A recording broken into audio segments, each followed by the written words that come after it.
RTC సమ్మె siren మోగించబోతుంది. So మొత్తంగా రాష్ట్ర వ్యాప్తంగా బస్సులనేవి ఇంకా రోడ్లపైకి ఎక్కే అవకాశం లేదా అనిపిస్తుంది అని చెప్పాలంటే మనం ఏం చెప్పొచ్చు అంటే సమ్మె సైరన్ మోగిస్తామనేసి వాళ్ళు నోటీస్ ఇవ్వబోతున్నారు.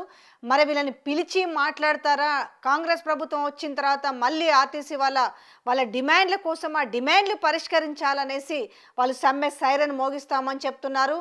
వీళ్ళు కూడా అధికారంలోకి వచ్చేటప్పుడు వీళ్ళు ఇచ్చిన డిమాండ్లన్నింటినీ కూడా నెరవేర్చాలి. అది కాకుండా ప్రైవేట్ కాదు, దీన్ని ప్రభుత్వంలో భాగంగా చేస్తామని చెప్పారు, కానీ అది ఇంతవరకు పూర్తి స్థాయిలో ఇంప్లిమెంట్ కాలేదు. అలాగే ఏవైతే ప్రైవేటు బస్సులు నడుపుతున్నారో ఈ ప్రైవేటు బస్సుల వల్ల వీళ్ళకు సమయ భావం కూడా చాలా ఎక్కువగా ఉండడము, ఆర్టీసీ బస్సుల వల్ల వీళ్ళకు నష్టం కలుగుతుందనేసి వాళ్ళు చెప్పడం, వాళ్ళు చాలా డిమాండ్లు ఉన్నాయి వాళ్ళవి. సో పనికి తగ్గ వేతనం లాగా తయారైంది ఇప్పుడు పరిస్థితి. సో శ్రమ దోచుకుంటున్నారనే మాట మాట్లాడుతున్నారు. సో ఇదే నిజమైతే ఇప్పుడు ప్రభుత్వానికి మరి ఏమైనా దెబ్బ పడబోతుందా?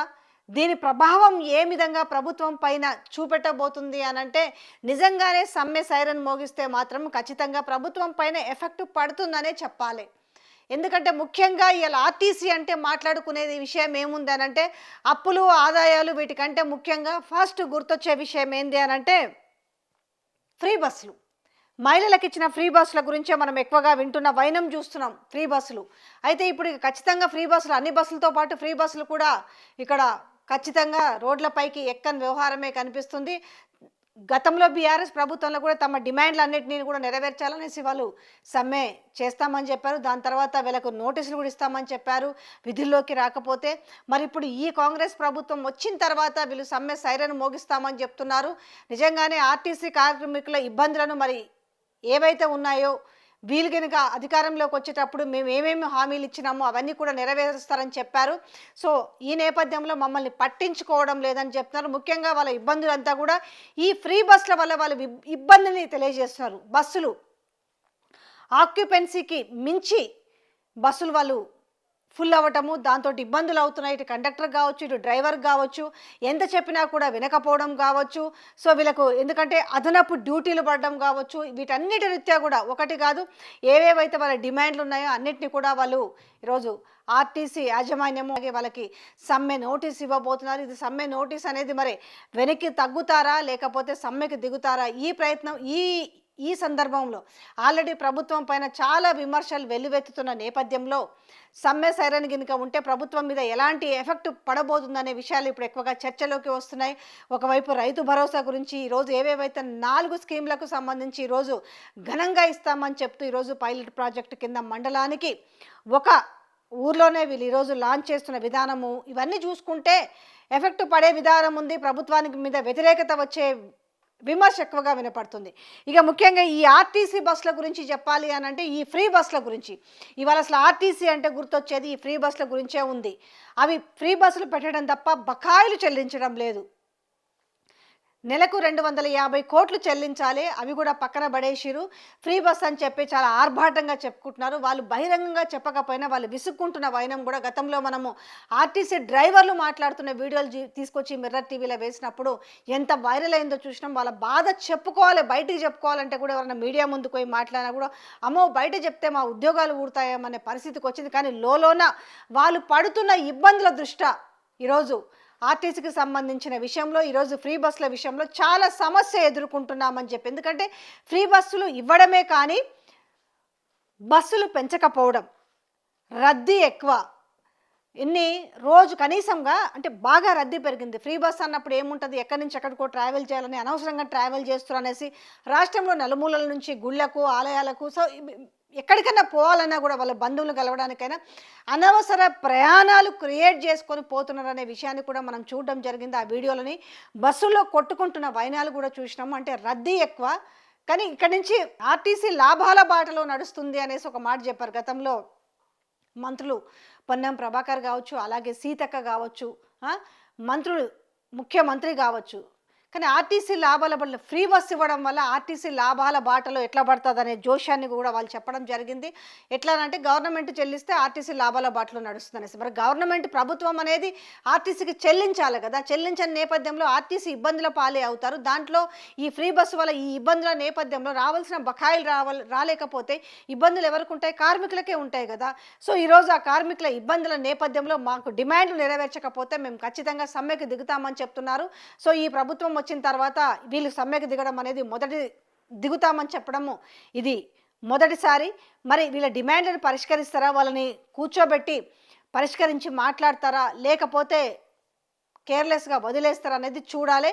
మొత్తంగా విషయం ఎక్కడ పడబోతుంది అంటే అన్ని బస్సులకు పడితే అన్ని బస్సులతో పాటు ఫ్రీ బస్సులు. ఎందుకంటే ఈ ఫ్రీ బస్ అనే ఎఫెక్ట్ రాష్ట్ర వ్యాప్తంగా ఏ విధంగా ఉంది, ఫ్రీ బస్ అనేది మాకు గెలుపుకు దారితీసింది. ఈ ఫ్రీ బస్సు వల్ల మహిళలు చాలా డెవలప్ అవుతున్నారు, ఈ ఫ్రీ బస్సు వల్ల మిగిలిన డబ్బులతోటి పొదుపు చేసుకుంటున్నారు, ఇలా రకరకాల మాటలు చెప్పుకొచ్చారు. ఫ్రీ బస్సు వల్ల మిగతా ఓన్లీ ఆర్టీసీకే కాదు, ఇటు క్యాబ్ల వాళ్ళకి కావచ్చు, లేదంటే ఆటో కార్మికులు కావచ్చు, ఈరోజు ఆత్మహత్యలు చేసుకునే పరిస్థితి, ఆత్మహత్యలు చేసుకున్నారు. అసలు ఫ్రీ బస్సు వద్దు, నిజంగానే ఈ ఫ్రీ బస్సు ఎవరికి కావాలి? మరీ పేదవాళ్ళు ఎవరైనా ట్రావెల్ చేస్తే వాళ్ళని సపరేట్గా గుర్తించి ఇప్పుడు స్టూడెంట్స్కి ఎట్లయితే బస్ పాస్ ఇస్తున్నారో ఆ విధంగానే ఇటు విద్యార్థులకు, చదువుకునే విద్యార్థులకు, దాంతోపాటుగా రోజువారీ ఎవరన్నా చిన్న చిన్న ఎంప్లాయీస్ ఉంటారు, అంటే హౌస్ కీపింగ్ కావచ్చు, అంటే ఒక ప్రాంతం నుంచి ఒక డైలీ వేజ్ లేబర్గా ఎవరైతే వెళ్తున్నారో వాళ్ళకి ఇవ్వడం అనేది మంచిగా ఉంటుంది. కానీ ఇప్పుడు ఈ ఫ్రీ బస్సు వల్ల గవర్నమెంట్ ఎంప్లాయీలు ఎవరైతే ఉన్నారో వాళ్ళ కార్లను కూడా ఇలా పక్కన పెట్టి, అంటే ఉన్న డ్రైవర్లకు కూడా ఉపాధి లేకుండా వాళ్ళ కార్లను కూడా పక్కన పెట్టేసి ఈరోజు ఫ్రీ బస్ కంటే లక్షల జీతాలు వచ్చే వాళ్ళు కూడా ఈ ఫ్రీ బస్ల కోసం ఎగపడుతున్న నేపథ్యము. కాబట్టి దీనివల్ల ఆర్టీసీకి నష్టమే తప్ప లాభం ఎట్లా వస్తుంది? ప్రభుత్వం అంటే ఎంత ఆక్యుపెన్సీ పెరిగితే అంత లాభం అని చెప్తారు, కానీ ఇక్కడ ఫ్రీ ఆక్యుపెన్సీ పెరుగుతుంది. టికెట్లు దేనికి? జీరో టికెట్, ఫ్రీ ఆక్యుపెన్సీ పెరుగుతుంది. ఇప్పుడున్న పరిస్థితులలో ప్రభుత్వ పథకాలను ఇవ్వడానికి రైతులకు ఇవ్వాల్సినవి కూడా కనీసం ఇవ్వలేని పరిస్థితిలో ఉన్నారు. మహిళలకు ఇస్తున్న 2,500 రూపాయలు గాలికి వదిలేస్తారు. ఇక పెన్షన్స్ విషయం ఇవన్నీ కూడా ఇవ్వలేని పక్షంలో ఆర్టీసీకి మాత్రం డబ్బులు ఎక్కడి నుంచి కడతారు? అనవసరంగా ఇది ఇబ్బందుల పర్వం తప్పితే ఇదంతా కూడా ఆర్టీసీ కార్మికులపైన భారం పడుతుంది. సో మా శ్రమ దోపిడీ ఎక్కువగా ఉంటుందనేసి వాళ్ళు పలు రకాల డిమాండ్లను ఈరోజు యాజమాన్యం ముందు పెట్టడం జరుగుతుంది, ఎండీ ముందల. సో ఈ నేపథ్యంలో ఇప్పటికైనా ఆలోచన చేస్తే బాగుండి ఫ్రీ బస్సుల గురించి అంటున్నారు. సో అందులో ఏమైంది? బస్సులు పెంచాలి అనే నేపథ్యంలో ప్రైవేట్ వాళ్ళకి ఇవ్వడం జరిగింది. మీరు చూస్తుంటారు కదా, మెయిల్కి సంబంధించిన బస్సులు మనకు ఎక్కువగా కనపడుతూ ఉన్నాయి. సో దీంట్లో ఏంటంటే డ్రైవర్లకు అనేది ఒక వాల్యూ ఉండదు. సో వాళ్ళకి ఇచ్చే వేతనం అట్లనే ఉంటుంది, వాళ్ళతో చేపించుకున్న శ్రమ దోపిడీ అలాగానే ఉంటుంది. సో ఆ బస్సులు ఏవైతే ఉన్నాయో ప్రైవేటు బస్సులు కాక అవే ప్రభుత్వ బస్సులు అయితే మంచిగా ఉంటుంది. ఈ ప్రైవేటు బస్సుల వల్ల ఇబ్బందులు ఎదుర్కొంటున్నామనేది కూడా ఆర్టీసీ కార్మికులు చెప్తున్న వైనం. అసలు ఫ్రీ బస్సు ఎందుకు అసలు అనే చర్చ జరుగుతుంది. ఒకవేళ ఈ సమ్మె జరిగితే, ఈ సమ్మె సైరన్ కనుక మోగిస్తే, అంటే వాళ్ళ డిమాండ్లు పరిష్కరించకపోతే, వాళ్ళు కనుక వాళ్ళ డిమాండ్లు పరిష్కారం కాకపోతే వెనక్కి తగ్గకుండా కనుక సమ్మె సైరన్ మోగిస్తే ఏ బస్సులు రోడ్లపైకి ఎక్కవు. కాబట్టి సో ఈ ఫ్రీ బస్సుల నేపథ్యంలో వాళ్ళకు కూడా ఒక తలనొప్పిగా మారింది ఫ్రీ బస్సులు అనేది. మహిళలకు ఫ్రీ బస్ అనేది ఎంతవరకు సమంజసము? నేను మళ్ళీ చెప్తున్నా కదా, గతంలో ఢిల్లీలో పెట్టినప్పుడు సో వాళ్ళు ఏం చేశారంటే పబ్లిక్ పిల్ ఒకటి లిటిగేషన్ పిల్లి వేయడం జరిగింది ఒక వ్యక్తి.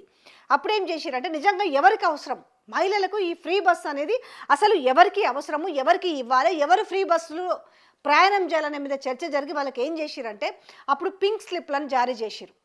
ఇవాళ విద్యార్థులకు ఎందుకు సపరేట్గా బస్ పాసులు పెట్టారు? వాళ్ళు చదువుకుంటారు కాబట్టి, వాళ్ళు చదువుకునే కాలేజ్ నుంచి కావచ్చు, డిగ్రీ కావచ్చు, అంటే టెన్త్ వరకు, 10th లోపలైతే ఫ్రీ బస్ పాస్ ఏదో ఉంటుంది అనుకుంటా. 10th నుంచి తర్వాత ఏదైతే ఉందో వాళ్ళందరూ కూడా బస్ పాసులు తీసుకుంటారు. ఎంప్లాయీలు అయితే ఎంప్లాయీలు బస్ పాస్ తీసుకుంటారు. సో ఈ రకంగా ఒక బస్ పాస్ ఫెసిలిటీ పెట్టిందే అందుకు. ఈ నేపథ్యంలో ఒకవేళ నిజంగానే గవర్నమెంట్ ఎంప్లాయీస్కి అయితే ఫ్రీ బస్ ఫెసిలిటీ అవసరం లేదు కదా మహిళలకి. అలాగే నిజంగానే ఈ డైలీ వేజ్ కావచ్చు, లేదంటే ఒక ప్రాంతం నుంచి అదే డైలీ వేజ్లో లేబర్ కూలీగా వెళ్ళే వాళ్ళు కావచ్చు, లేదు చిన్న చిన్న జీతాలకు 6,000, 7,000, 8,000 కోసము చిన్న చిన్నగా ప్రైవేటు నర్సులుగా చేసేవాళ్ళు కావచ్చు, లేదంటే హౌస్ కీపింగ్ చేసేవాళ్ళు కావచ్చు, ఇట్లాంటి వాళ్ళకు సపరేట్గా ఒక బస్ పాస్నో లేకపోతే ఏమైనా స్లిప్స్ ఇవ్వగలిగితే మిగతా వాళ్ళందరూ కూడా టికెట్తో వెళ్ళగలుగుతారు. అప్పుడు వీళ్ళకి కూడా ఇబ్బంది ఉండదు. ఆర్టీసీ లాభాల బాటలోనే ఉంటుంది, నష్టాల బాటలో ఉండదు. వీళ్ళకి కూడా ఏమవుతుందంటే వాళ్ళకు చెప్పి చెప్పి చెప్పి ఎందుకంటే వీళ్ళకు అవర్స్ కూడా వీళ్ళకి ఎక్కువగా పెరిగింది. ఎందుకంటే బస్సులు పెరగలేదు. ఉన్న బస్సులో ట్రిప్స్ ఎక్కువగా కొట్టాల్సి వస్తుంది. ఈ నేపథ్యంలో ఏమవుతుందంటే అటు ఫ్రీ బస్సు వల్ల మహిళలు ఇబ్బంది పడుతున్నారు, ఇటు ఫ్రీ బస్సుల వల్ల ఇటు ఉద్యోగులు ఇబ్బంది పడుతున్నారు. సో ఓవరాల్గా ఏంటి అనంటే ఈ కంక్లూజన్లో చెప్పేది ఏంటంటే సో ఎఫెక్ట్ మేము ఎందుకు పెట్టామంటే ఫ్రీ బస్సుల మీద ఎఫెక్ట్ ఎందుకు పడుతున్నది అంటే ఫ్రీ మహిళలకు ఏదైతే మహిళలకు ఫ్రీ బస్ ఇచ్చారో దానిపైన ఎఫెక్ట్, ఆ ఎఫెక్ట్ వల్ల ఈరోజు దీంట్లో కూడా ఒక భాగం అయిపోయింది. ఈరోజు సమ్మెలో ఒక భాగం అయిపోయింది. ఎందుకంటే ప్రతి నెల బకాయిలు ఎంతైతే ఉంటుందో ఆ కనీసం ఆ బకాయిలు గతంలో చెప్పారు మేము 250 కోట్ల రూపాయలు చెల్లించాము ఆర్టీసీ కనేసి, కానీ ప్రతి నెల 375 కోట్ల భారం ఎంతో ఏమో పడుతుంది. ఏది ఈ ఫ్రీ బస్ వల్ల.